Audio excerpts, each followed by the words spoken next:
کبھی آپ نے نوٹ کیا ہے کہ ایک ہی شہر، ایک ہی ماحول اور تقریباً ایک جیسے حالات میں رہنے والے دو خاندانوں میں، دو فیملیوں میں سے ایک خوشحال اور دوسرا ہمیشہ پریشان کیوں رہتا ہے؟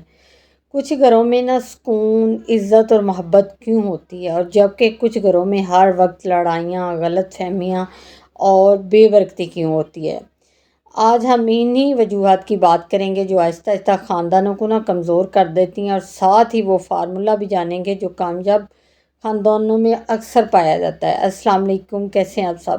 امید ہے انشاءاللہ آپ سب ٹھیک ہوں گے، اور الحمدللہ میں بھی ٹھیک ہوں۔ سب سے پہلی بات ہے بات چیت ختم ہو جانا۔ کسی بھی خاندان کی بنیاد صرف گھر یا پیسہ نہیں ہوتی، بنیاد ہوتی ہے رابطہ۔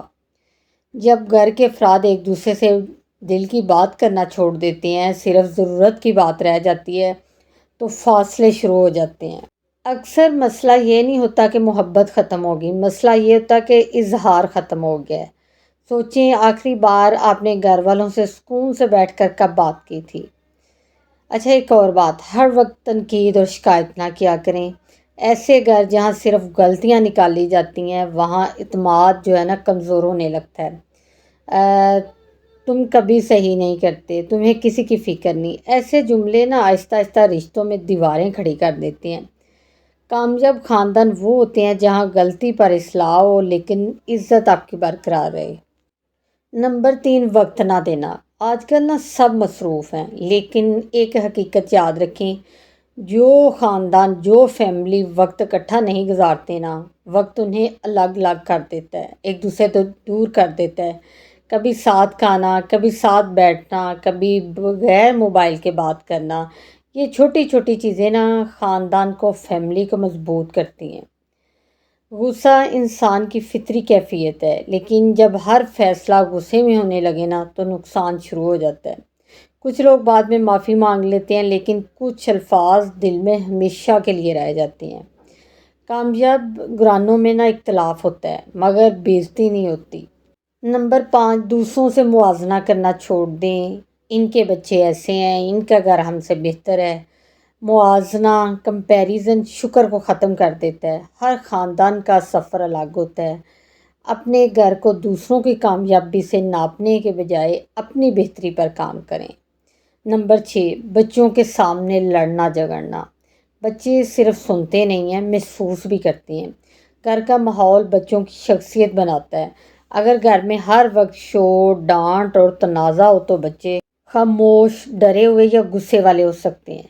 نمبر 7، صرف پیسے کو کامیابی سمجھنا بند کر دیں۔ کئی گھر مالی طور پر مضبوط ہوتے ہیں، لیکن جذباتی طور پر کمزور ہوتے ہیں۔ اصل کامیابی صرف بڑا گھر یا زیادہ آمدنی نہیں ہوتی، بلکہ ایسا گھر ہے جہاں واپس آ کر سکون محسوس ہو، راحت ہو۔ نمبر 8، شکر ختم ہو جانا۔ جب انسان صرف کمیوں پر نظر رکھتا ہے خامیوں پر، تو نعمتیں چھوٹی لگنے لگتی ہیں۔ کبھی سوچیں، گھر ہے، لوگ ہیں، ساتھ بیٹھنے والے ہیں، یہ سب بڑی نعمتیں ہیں۔ اچھا، ایک اور بات، کامیاب فیملی کا خفیہ فارمولہ، احترام۔ اختلاف کے باوجود ایک دوسرے کی عزت کرنا نہ چھوڑنا۔ روز تھوڑا وقت صرف خاندان کے لیے نکالیں۔ معاف کرنا، ہر بات دل میں نہ رکھنا۔ سننا، صرف جواب دینے کے لیے نہیں، سمجھنے کے لیے بھی سننا۔ اپنے گھر کے لیے اچھائی مانگنا اور نیک نیت رکھنا، اور ہمیشہ دعا کرتے رہنا۔ اگر آپ چاہتے ہیں کہ آپ کا خاندان، آپ کی فیملی مضبوط، خوشحال اور سکون والا بنے، تو بڑی تبدیلیوں سے پہلے چھوٹی عادتیں بدلیں۔ آج ایک بات کم کہیں، ایک شکایت کم کر دیں، ایک بار کسی اپنے کی محبت سے سن لیں۔ شاید یہی ایک قدم پورے گھر کا ماحول بدل سکتا ہے۔